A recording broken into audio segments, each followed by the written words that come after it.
So, Anglo-French rivalry and Carnatic Wars. In the last class, we already discussed about the major events of Indian history, like how different countries came to India for trade, and slowly they started establishing their political power in India, and this caused rivalry between them or amongst them, because there were more than 2-3 countries like French, Poland, French people, then Dutch people, and Portuguese people, then English people.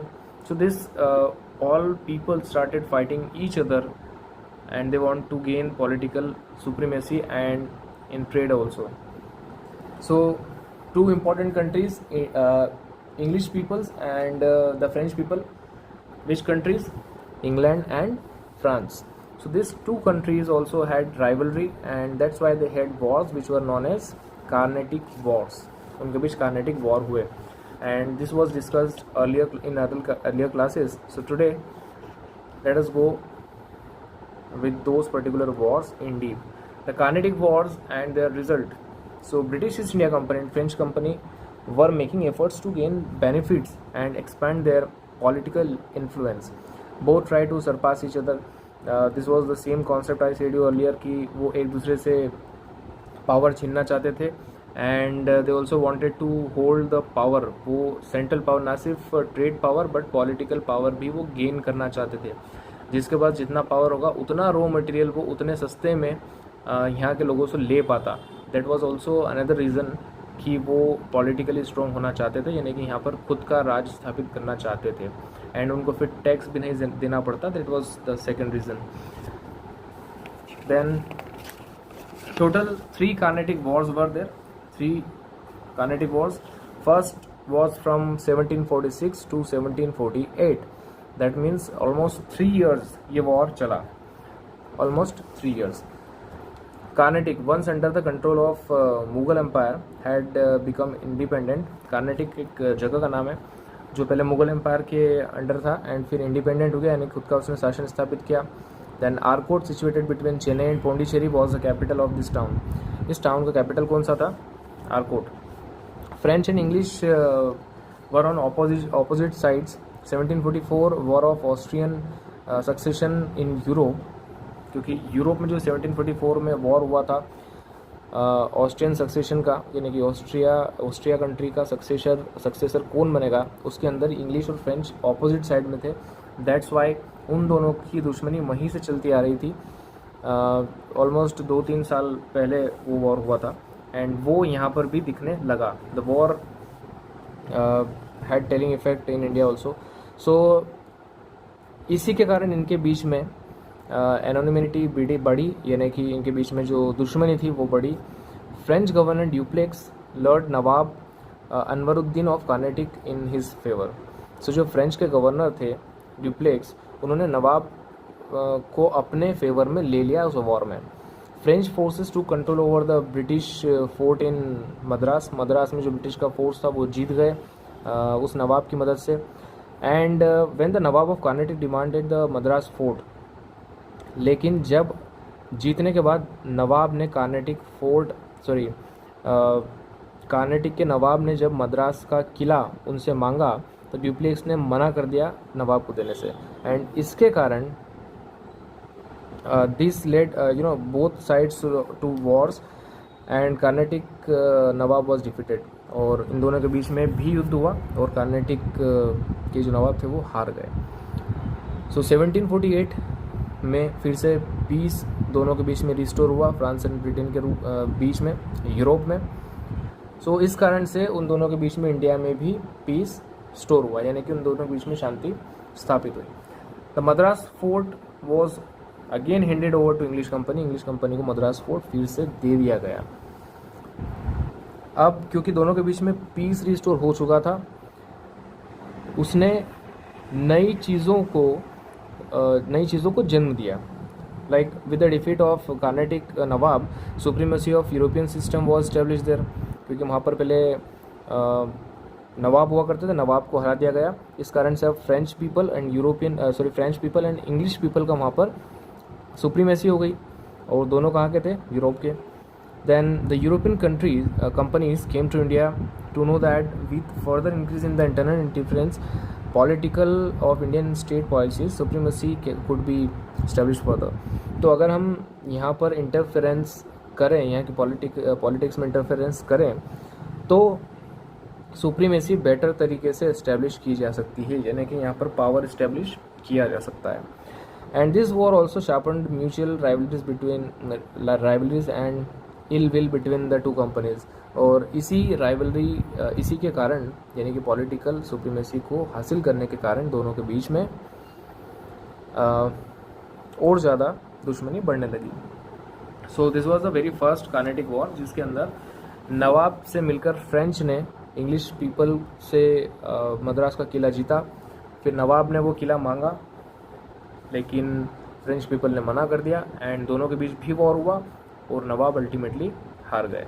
And at the end, क्योंकि Europe में दोनों countries के बीच में समझौता हुआ, piece हो गया, शांति हो गई, इस कारण से इंडिया में भी लगभग शांति दिखाई देने लगी. बट राइवलरी अभी भी जिंदा थी.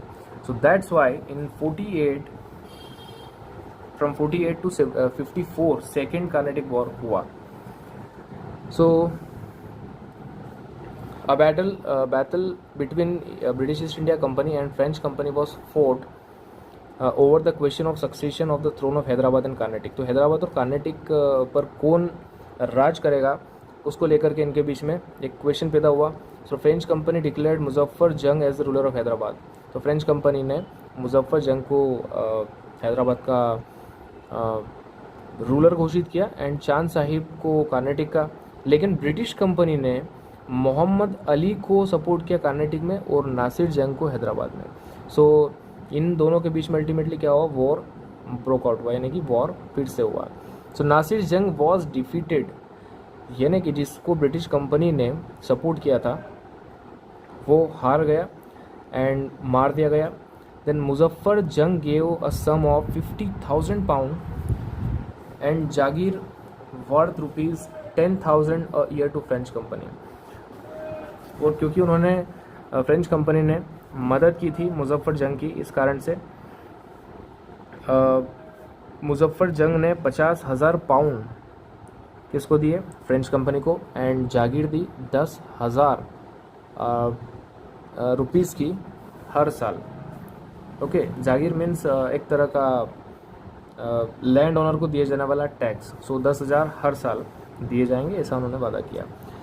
And then under the Robert Clive, a young clerk in the British company, forced besides Arcot. तो Arcot नाम की जो जगह थी उसको फोर्सफुली एक्वायर भी कर लिया रॉबर्ट क्लाइव की मदद से.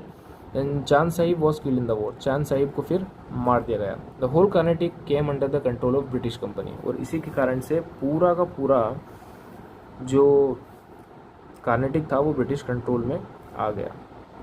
Thus the company established supremacy in Carnatic and French maintained their army in Hyderabad.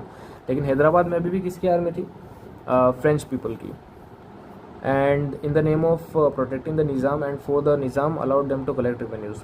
क्योंकि निज़ाम की मदद कर रही थी फ्रेंच आर्मी, इसलिए उन्होंने वहाँ से उनको टैक्स कलेक्ट करने की परमिशन दे दी. यानी कि फ्रेंच आर्मी वहाँ से टैक्स कलेक्ट कर रही थी और बदले में निज़ाम को प्रोटेक्शन दे रही थी. This method of exercising control, that is by making the Indian royalty pay to maintain the foreign army, came into practice. और इसी के कारण फॉरेन आर्मी को अपने राज्य में मेंटेन करना सिक्योरिटी के लिए एक नया सिस्टम इस टाइप का इंडिया में चालू हुआ. सो ये था second war. So second war में दोनों ने हैदराबाद, दोनों यानी कि French and the English people, they supported different Kings for different areas like Hyderabad and Carnatic, and that's why war broke out. At last it was seen that the Carnatic came under the control of British, but in Hyderabad for protecting Nizam's army, French army was there. And then move on to the third one. It was from 56 to 63, the final phase, and it was for 7 years. ये जो युद्ध था वो 7 साल तक चला लगभग.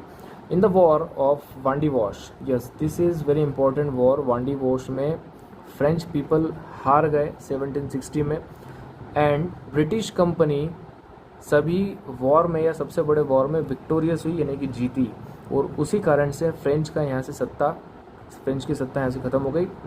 There rule and their company ended up from here, and the English who were already in power in Carnatic ousted French from Hyderabad also. So Hyderabad से भी उनको हटा दिया क्योंकि अब उनके पास पावर ज़्यादा था। एंड दस all the territories of the French की जितनी भी टेरिटरीज थी सभी की सभी इंग्लिश पीपल के अंडर में आ गई। And this was the very last war. So Carnatic Wars between French people and English people. Ultimately last में क्या हुआ, थर्ड वॉर में, वांडी वॉश का वॉर जिसको बोलते हैं, 1760 में फ्रेंच पीपल को हरा दिया और फ्रेंच पीपल को यहाँ के रूल से या सत्ता से पूरी तरह से बाहर कर दिया। एंड ब्रिटिश पीपल यहाँ के मेन रूलर्स एंड ट्रेडर्स बन गए। Thank you.